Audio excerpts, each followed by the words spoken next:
respected ulama, brothers, sisters, youngsters, elders, Assalamu alaikum wa rahmatullah. Have you ever seen a small baby when it's born? You were all there, or should we say we were all there once upon a time. You see the baby, how much it's in need of assistance. It is totally dependent on other people. And this is how Allah subhanahu wa ta'ala creates a person. Why? Because He wants him to remember his origins. He can't turn by himself. He wets his nappy. He does number 2 in his nappy, and he can't clean himself until his mother comes and takes that nappy off. He wants to drink, he's hungry, and he can't move or drink until his mother feeds him. And then after a while, that same little baby becomes older and older, and then he starts thinking that he's something special. And then he forgets his origins, and he starts to think that he is it. He is the man.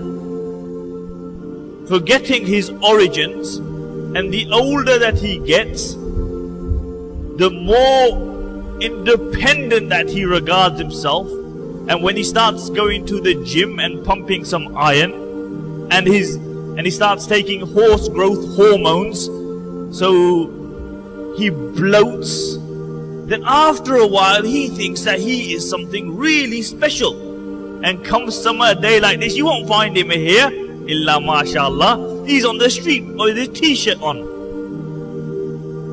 And then a time comes that that very same person becomes old, and he becomes bent-backed if he reaches that age, and he walks with a stick, and when he wakes up in the morning, all his bones hurt. All those bones hurt. And then a time comes that he becomes ill, sick, and he can't move without assistance again. Why? Because Allah made him dependent, then Allah made him independent, and then an age came that Allah made him dependent again. And then he lies upon his bed and he can't move, and Malakul Maut is sitting upon his head, and it is waiting to take out his ruh, his soul. It's waiting. He sees it, nobody around him sees it, and he sees the reality. You know, the other day I was speaking to somebody who was really seriously ill. I went to meet them in hospital, and they thought they were going to pass away, but alhamdulillah, Allah gave him recovery. And you know what he said to me? He goes, Maulana, it's not easy dying. It's not easy to die. But the reality is that everybody here, me, you, and the millions who came before us, came and they left this dunya. If you go into the graveyard, and this is why the Prophet ﷺ said that you should go to the graveyard and you should visit the graveyard, because it reminds you of death. Look at the tombstones. It will say 1835, 1825. It shows that these people spend more time in the grave, under the earth, than upon it. And then a time comes, he's lying in his bed, and he sees Malakul Maut. And if Allah gives him, if he's been a good person in his life, Allah gives him the tawfiq to recite the kalima. And if not, then he leaves this dunya. And that very same person, now they give him a bath. He can't bathe himself anymore. They give him a bath. And the water shouldn't be too hot, or nor should it be too cold, because he feels it. And then that person, imagine it, because it's going to happen to every single one of us. But sometimes we get so deluded with this dunya, we forget. A time comes, they dig a ditch 6 feet deep, and they put you in it. and then they put the sand over you. And you are all by yourself. Imagine it. Because as I said, it's going to happen to every single person. And then the only thing which will remain with you in that grave is your good actions. The only thing. Your muscles, your money, your car, your house, your friends, your children, everything will remain behind. And the Prophet ﷺ said, only one thing will remain with him, and that is his good actions. And if you have good actions, they will save you. And the Prophet ﷺ said that the grave is Rawda min Riyadh al-Jannah, is a garden from the gardens of Jannah. When a person is placed in the grave says to that person, out of all the people walking on the face of this earth, you are the most beloved to me. And now you have come to me, you will see how I deal with you, how I encounter you. And it opens up as far as the eyes can see, and windows into Jannah open. And then there will be the other person who lived his life, because you either go to Jannah or you either go to Jahannam, who had lived his life, but he did whatever he wanted.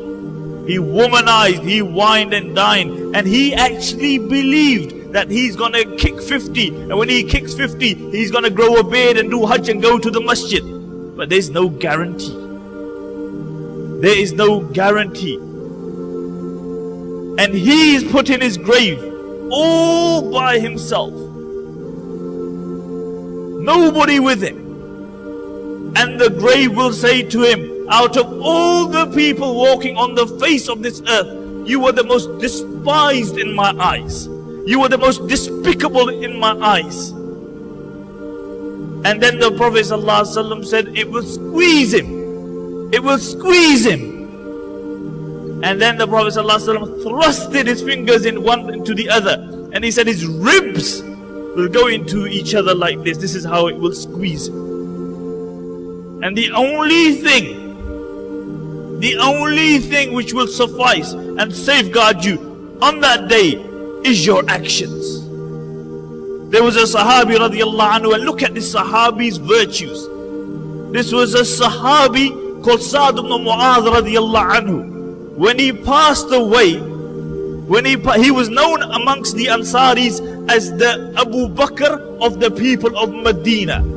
Every time the Prophet ﷺ called him, like Abu Bakr replied, he would reply. And when he passed away, his janazah was very light. Very light. And the mushrikeen and the munafiqeen began to say, his janazah is light due to the reason that he had no weight by Allah subhanahu wa ta'ala. And the Prophet ﷺ said, no. So that's not the reason. The reason was that because 70,000 angels descended from the heavens to carry his janazah. And when he passed away, the narration mentioned Jibreel alayhi salatu wasalam descended upon the Prophet sallallahu alayhi wasallam. And he said, O Messenger of Allah, who has passed away? For whom the doors of Jannah have opened. وَإِحْتَجْضَ أَرْشُ الرَّحْمَنِ. And the arsh of Allah has begun to shake. And the Prophet ﷺ ran and he found Sa'd ibn Mu'adh radiallahu anhu had passed away. When they were burying Sa'ad, this Sahabi who upon his demise, the arsh of Allah began to shake. The doors of Jannah opened. The Sadiq of the Ansar, the Prophet ﷺ was standing on the grave. And all of a sudden he said, Allahu Akbar, Allahu Akbar, Allahu Akbar thrice. And the Sahaba said it behind him. And then he said, Subhanallah, Subhanallah, Subhanallah thrice. And the Sahaba said it behind him. And the Sahaba said, what's wrong, O Messenger of Allah? And the Prophet ﷺ's complexion changed. He went red. And the Prophet ﷺ said, the grave was about to squeeze Sa'd. But if there was anybody that he will not squeeze, it is Sa'd ibn Mu'adh radiallahu anhu. And this is why Usman, when he would go past the grave, he would cry. He would stand by the grave and he would cry, because he would say, this is the first stage. If you pass this, you pass the rest. And if you fail here, then there is nobody to help you. And we get deluded, really all of us, we get deluded by our surroundings. We believe that we're never gonna die. And the Sahaba had reached a stage like Mu'adh ibn Jabal. The Prophet ﷺ asked him, كيف أصبحت يا معاذ? How have you encountered this morning, O Mu'adh? And Mu'adh radiallahu anhu said, mu'minan haqqan, as a true believer. And the Prophet ﷺ said, لِكُلِّ قَوْلٍ حَقِيقَةٍ, for every statement there is a daleel, a reality. Why do you believe that you are a true believer? And he said, because there has never been a morning that I have encountered believing that I will reach the evening. And never been an evening that I believed that I will live to the morning. And then he said something really exemplifies the iman of these people. He said, I have never taken a step believing that I will take the second. This was the reality of iman in these people's hearts.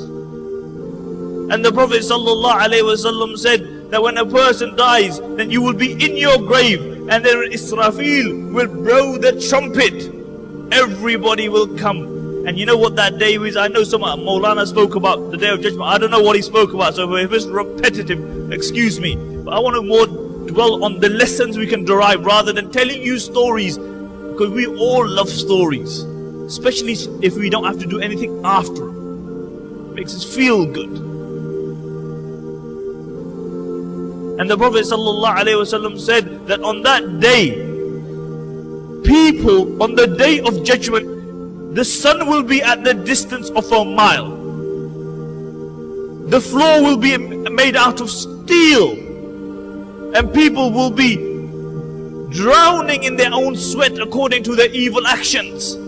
Some will be up to their ankles, some to their knees, some to their hips, some to their necks, and some will be drowning in their own sweat, totally drowned in their own sweat. Can you imagine the sun at a mile's distance?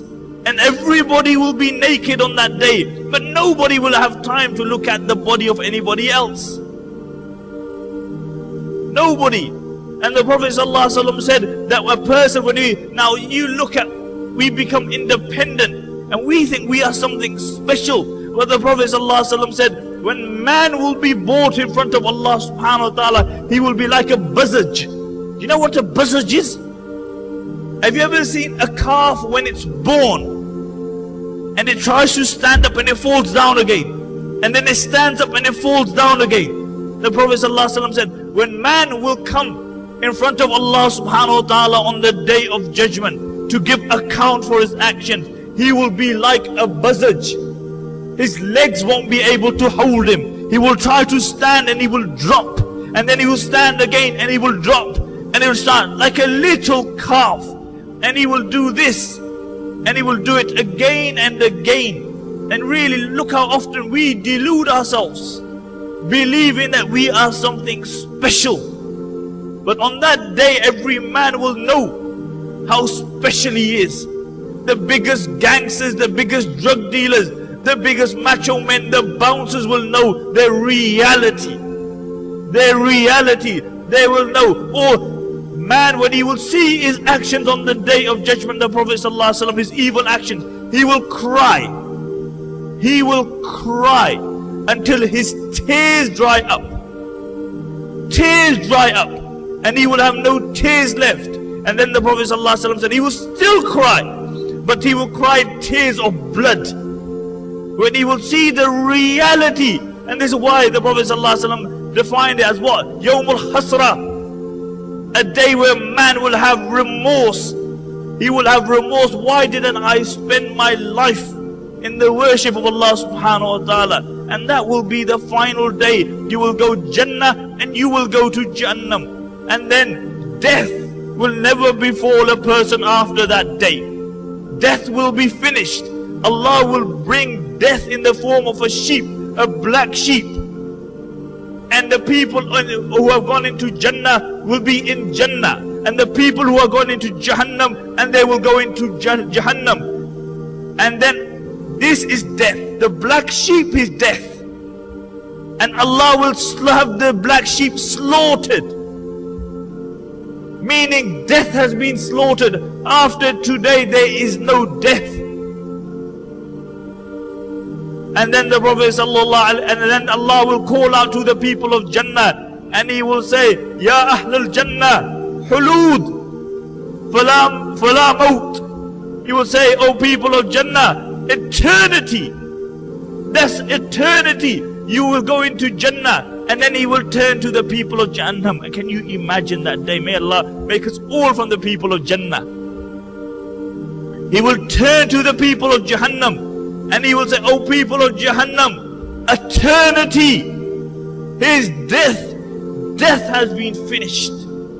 And then Allah will call Jibreel alayhi salatu wasalam, and He will ask Jibreel, He said, who is still alive?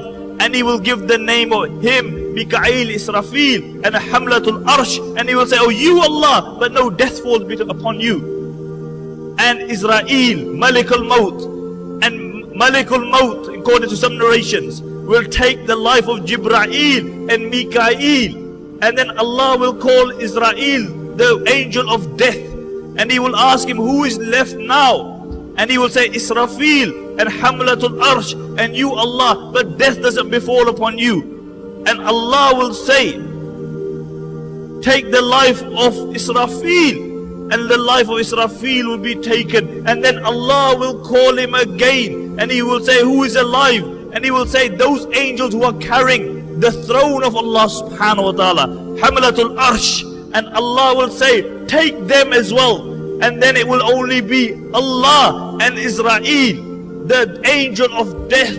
And then Allah will give him death as well, until there will be only Allah. Every single thing will have tasted death. Every single thing will have tasted death. And then Allah will call out, and I'll do it on my own words. Allah will call out and He will say, where are all? He said, who? For who is dominion today? Who is the master today? Who is the king? Who is the ruler? And Allah will say, where are, in my own words, Allah will say, where are all the bad boys? Where are they today? Where are those who thought they were special because they had a BMW? Where are those who thought they were special because they had a piece, or they were drug dealers, or they spent a few hours in the gym and they thought they were something special? Allah will ask. Allah will ask, where are all the tyrants? Jababira. Where are all the dhalims who did dhulm on their wives, who did dhulm on other people, who ate the wealth of yateems, who had no consideration for their neighbor? Allah will ask, where are they? Who is kingdom for today? And that day, kingdom will be solely for Allah subhanahu wa ta'ala. Solely for Allah subhanahu wa ta'ala. But on the day of judgment, when the sun is at a distance, when the floor is made out of steel, when people will be drowning in their own sweat, there will be these youngsters who will be under the arsh of Allah subhanahu wa ta'ala, who will be under the shade of Allah subhanahu wa ta'ala. The Prophet ﷺ said, out of those 7 young people who will be under the shade of Allah subhanahu wa ta'ala is a shab nasha'a fi ibadatillah, a young boy, a young man who grew up in the worship of Allah subhanahu wa ta'ala. He saw his friends loafing around, he saw his friends whining, dining, womanizing, but he feared Allah subhanahu wa ta'ala, and he did not follow these people. He followed the commands of Allah subhanahu wa ta'ala. And this is a real man. A real man is not that person who follows society. A real man is he who can hold his own.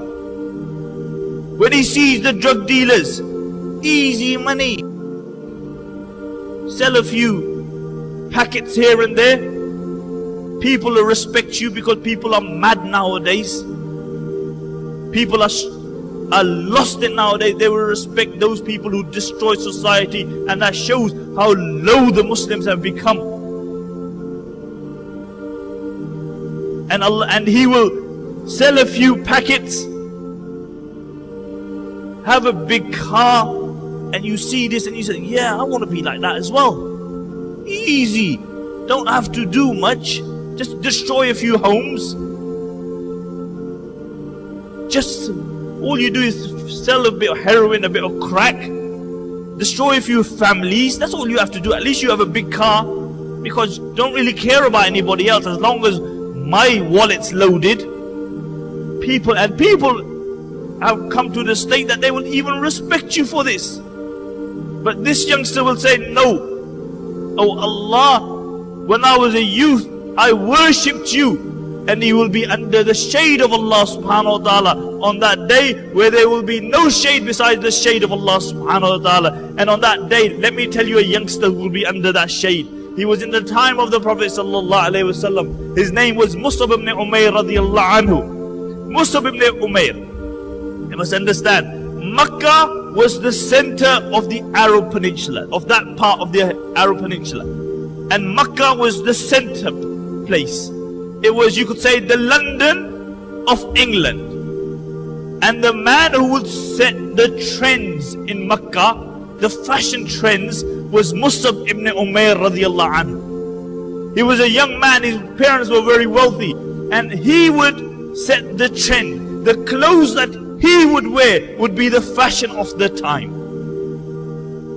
They would say that when Mus'ab ibn Umair would go through the street, we would know after he had gone, after half an hour had passed, because you could smell the sweet fragrance that he would wear. Everybody followed his trend. But then a time came, he embraced Islam. A young man, he embraced Islam and he sat at the feet of the Prophet sallallahu alaihi wasallam. And the Prophet ﷺ taught him about Islam. And then when he migrated to Medina, the narrations mentioned the same Mus'ab ibn Umair once came to the gathering of the Prophet ﷺ. And the Prophet ﷺ saw his clothes. And he had his old tatty clothes on. And the Prophet ﷺ began to cry. And he said, I swear by Allah, I never saw anybody in Makkah who had better clothes than Mus'ab ibn Umair. And on another occasion, Mus'ab ibn Umair came to the gathering of the Prophet ﷺ, and his clothes barely covered his body. And the Sahaba, they all put their heads down because his hair barely covered his clothes barely covered his body. And they all put their heads down. And the Prophet ﷺ said, look at Mus'ab ibn Umair. I saw him in Makkah. And then the Prophet ﷺ said, you will remain in this poor state until a time will come you will defeat the Romans and the Persians. And the Sahaba said, O Messenger of Allah. And the Prophet ﷺ said, then you will wear one clothes when going, another clothes when coming. And the Sahaba asked, O Messenger of Allah, will we be better then, or are we better today when we have no clothes? And the Prophet ﷺ said, your deen and your iman and your Islam and your status by Allah is better now than then. Is better now than then. And then a time came that Mus'ab radiyallahu anhu fought on the battle of Uhud. And the narrations mention that Ibn Qumayyah came and he cut off his one hand and he was holding the flag. And then he cut off his other hand and he held it between his chest. And then he hit him in the chest and he passed away. And after the battle, the Prophet ﷺ passed by the man who should set the trends in Makkah, set the trends in that area. The Prophet ﷺ walked past Mus'ab ibn Umair radiyallahu anhu, and he saw him, and the Prophet ﷺ stopped there and he said, I swear by Allah, I never saw anybody in Makkah who had better clothes and more softer hair than Mus'ab ibn Umair. And he said, Mus'ab, I see you today. He said, I see you today lying in front of me. Your hair are unkempt. And you only have one sheet. That's all they had to bury him in. And that's why when Abdurrahman ibn, and then the Prophet ﷺ recited the verses, from the believers are those men, when they promise Allah, they fulfill their promise. And Mus'ab ibn Umair was from amongst them, the Prophet ﷺ said. And this is why Abdurrahman ibn Auf radiyallahu anhu, they bought him some food when he was going to open his fast. And when he saw the nice food, he began to cry. He began to cry. And he said, Mus'ab ibn Umair was better than me. And he was buried in one sheet. And he said, Hamza was better than me. And he was buried in one sheet. And the narrations mentioned that he cried until the food went cold. And Khubab ibn Irt radiallahu anhu would remember Mus'ab, this young man. And he would say that we did hijrah. We migrated with the Prophet sallallahu alaihi wasallam. And we attained our reward. And there was from amongst us who died before they got any of the dunya. What did he mean by this statement? Who was Khubab? Let me tell you who Khubab was. Khubab was a person who was a slave who embraced Islam. When he embraced Islam, his master was the woman. She used to heat up rods and place it upon his head. And then she would tell him, denounce Islam. But he would remain firm. She should place it upon his head and he would remain firm. And upon occasion, what they did to him is that they made him lie upon hot coal. Hot coal, can you imagine hot coal? Until the skin of his back began to melt. And they said, denounce your religion. And he said, no. They said, denounce your religion. And he remained firm. And upon occasion, Umar ibn Khattab radiallahu anhu said, oh Khubab, show me your back. And when he saw Khubab's back, he said, I swear by Allah, I've never seen a back like this in my life. Khubab, when Islam spread, he would cry. When Islam spread and they became rich, he would cry. And he would say, it looks like Allah is rewarding us for all our efforts in this dunya. All our efforts, we are being rewarded in this dunya. And this is why when he said, remember Mus'ab ibn Umair, he was saying that this young man passed away, he left this dunya before having any of these worldly things, but his reward was by Allah subhanahu wa ta'ala. His reward was by Allah subhanahu wa ta'ala. And this is why, my dear respected youngsters, if you remain in the worship of Allah subhanahu wa ta'ala, on the day of judgment you will be under the shade of Allah subhanahu wa ta'ala. And let me tell you, on that day, besides your actions, nobody is gonna help you. You know how much your mums love you? You know how much your dad love you? You know how much they love you? On the day of judgment, the Prophet ﷺ said, there will be one person who will need just one action to enter into Jannah. One deed to enter into Jannah.